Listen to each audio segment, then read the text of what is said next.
안녕하세요. 쾌짜 공인회계사 이종영입니다. 네, 지난 시간에는 거래 판례수와 붕괴라는 제목으로 이야기를 했었습니다. 거래 판례소가 결국은 차면의 자산의 증가, 부채 감소, 자본의 감소, 비용의 발생이 왜 차별이냐라고 이야기했을 때 제가 모두 현금이 나간다. 그다음에 자산의 증가, 자산의 감소, 부채의 증가, 자본의 증가, 수익의 실현인 경우는 좀 더 돈이 들어온다. 그래서 대변이다. 이렇게만 갖고는 붕괴를 못합니다. 왜 못하냐면은 예를 들어 보겠습니다. 직기비품을 샀다. 그럼 차변에 자산, 돈이 나갔으니까 자산, 대변에 또 현금이 나갔으니까 자산. 이렇게 붕괴해 놓으면 아무 의미가 없습니다. 의미가 없어서 그 붕괴를 한 자체가 어떤 정보를 제공할 수가 없는 거죠. 그러면 또 예를 들겠습니다. 그 물건을 팔았는데 그러면 매출이 발생됩니다. 그러면 수익의 실현이니까 돈이 들어오니까 대변에 매출, 상품 매출액 뭐 1,000만 원, 대변에 뭐 현금 1,000만 원, 이러면 자산 1,000만 원, 수익 1,000만 원 이렇게 분기를 한다면 의미가 하나도 없어지는 거죠.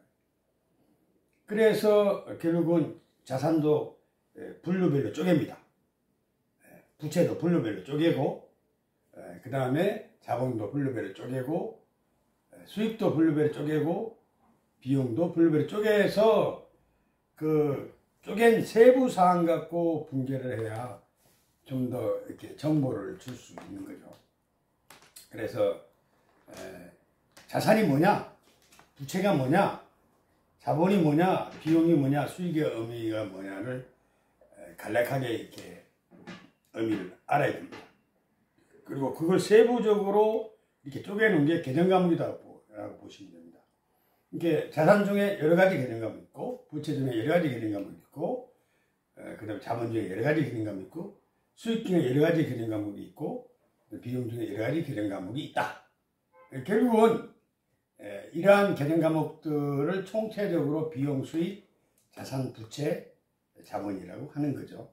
그래서 자산을 분괴를 할 때 자산이라고 분괴하는 게 아니라 자산 종류 중에 하나인 예상매출분, 이런 식으로 개정과목을 분괴를 하게 되는 겁니다.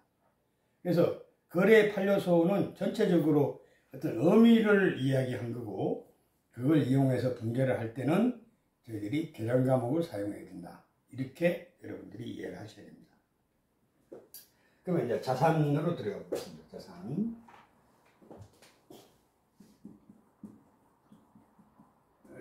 자산을 이렇게 어렵게 생각하실 게 없습니다. 우리가 실질적으로 소유를 하고 싶어 하는 것들이 전부 다 자산이죠. 이게 무용, 유용도 있는데, 대부분 부동산도 있고, 현금도 있고, 예금도 있고, 이걸 체계적으로 나중에 공부를 할 겁니다. 이런 것들이 자산입니다. 어떤 갖고 있어서 어떤 가치를 획득하는 것, 그걸 사용함으로써 어떤 일을 할 수 있고, 이런 것들이 자산이다 라고 보시면 됩니다. 두 번째, 부채가 있습니다. 부채. 이 부채는 남한테 돈을 빌린 거죠. 결국 자기의 어떤 자산을 소유하기 위해서, 어떤 일을 하기 위해서 돈이 필요한데, 그 돈을 남으로부터 이렇게 빌려온 것들이다. 이렇게 이해하시면 됩니다. 그래서 여기도 은행에서 빌려온 단기차입금, 장기차입금, 그 다음에 또 물건을 사고 돈을 못 주는 예상매입금, 이런 종류들이 있게 되는 거죠. 그것도 세부적으로 나중에 개정과목의 의미를 짚고 각 개정과목의 연관관계를 또 보도록 하겠습니다. 세 번째, 자본은 아까는 너한테서 불려서 사업에 돈을 투자한 건데, 이게 자기 돈을 사업에 투자한 겁니다. 그래서 법인 같은 게 자본금, 우리 개인 같은 게 출자금, 이런 식으로 실제 돈을 투자한 것들이 자본이라고 있다고 봅니다. 네 번째, 수익은 우리 그 법인체 또는 개인이 무슨 일을 해서 남한테 제공하고 받은 돈입니다. 쉽게 말해서 우리가 용역을 제공한다든가 상품을 판다든가 제품을 만들어서 팔고 돈이 들어온 걸 수익이라고 합니다. 그래서 이것도 종류가 여러 가지 나눠지겠죠. 비용은 굉장히 종류가 많은데 이러한 수익을 발생시키기 위해서 어떤 뭐 자산을 써야 되고 노동력도 제공해야 되고 여러 가지 작업을 하게 됩니다. 그게 수반된 게 비용입니다. 수익과 비용은 대응이 되는 거죠. 여러분이 나중에 더 정리를 해보면 수익과 비용이 모여서 손익계산서가 됩니다. 손익계산서가 되고 나중에 자산, 부채, 자본이 모여서 재무상태표, 옛날에는 BS라고 그러죠. 재무상태표가 이렇게 됩니다. 가장 기본적인 재무상태표와 손익이 거래 판례서에서 추려져 나온 겁니다. 이렇게 보시면 됩니다. 근데 굉장히 재미나는 게 자산의 증가가 있고 자산의 감소가 있습니다. 그죠? 자산의 감소는 차변 계정입니다. 자산의 증가는 차변 계정이고 자산의 감소는 대변 계정입니다. 근데 이게 어떤 의미냐면은 우리가 예를 들어서 비품을 샀다. 그럼 자산이 증가죠. 그러면 이제 나중에 또 설명을 더 드리겠습니다만은 비품이라는 이 계정을 이렇게 딱 컴퓨터가 설정합니다. 옛날에는 이게 사람이 수작업을 했었는데 그래서 1월 1일자에 비품을 20만 원 샀다. 이렇게 올린다는 겁니다. 이렇게 계정에. 그 다음에 이게 1월 15일 날 10만 원을 팔았다. 그러면 결국은 잔액이 10만 원이 남는 거죠. 이런 식으로 이렇게 이 창구에 기재가 되는 겁니다. 그래서 요 10만 원이 1월 말 현재 남아있는 자산의 비품이라는 자산에 가액이 되는 겁니다.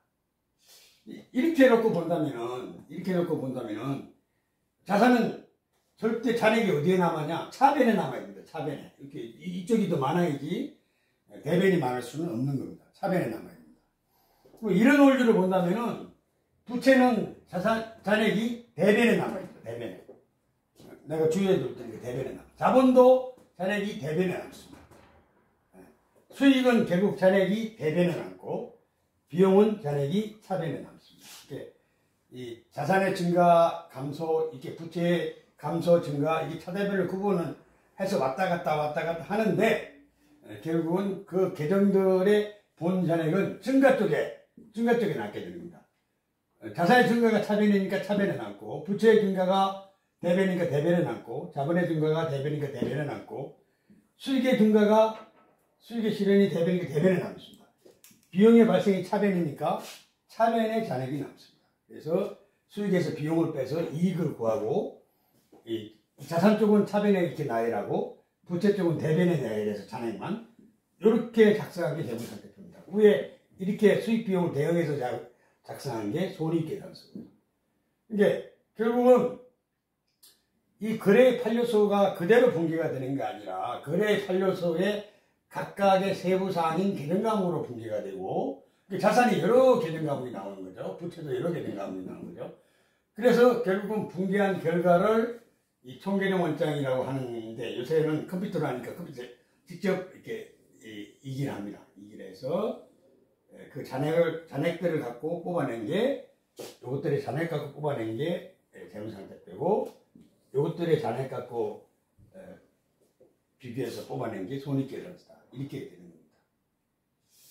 그래서 이제 말이 좀 빗나갔는데 자산의 구체적인 의미는 그랬습니다. 아까 종류는 뭐 예금, 유가증권, 그 다음에 뭐 비품, 뭐 부동산 이런 데 자산을 보시면 됩니다. 부채는 아까 은행에서 차입한 것, 개인 차입한 것, 외상매입금 이런 종류입니다. 크게 보면은 자본은 돈을 댄 거고 수익은 아까 말씀드린 대로 물건을 제공해서 상품 매출이나 제품 매출 같이 이렇게 돈이 들어온 겁니다. 비용은 그러한 수익을 발생시키기 위해서 말한 재료비, 농업비, 제조경비, 제조경비 중에서도 뭐 복리후생비 여러 가지 분류가 나오죠. 그 다음에 판관비, 뭐 이렇게 영업의 수익, 영업의 비용 뭐 이런 식으로 나눠지는 겁니다. 그래서 그거를 나중에 이제 세부적으로 이야기할 건데 그러한 거를 전제로 해서 이 각각의 거래 판례서가 계정과목과 연결이 되어 있다. 그래서 다음 시간에는 구체적인 개념 과목이 어떤 것이 있는가, 그 개념 과목을 이용해서 분계를 어떻게 할 건가, 그런 것에 대해서 다뤄보도록 하겠습니다. 오늘 강의 이상 수고하셨습니다. 이걸 마치겠습니다.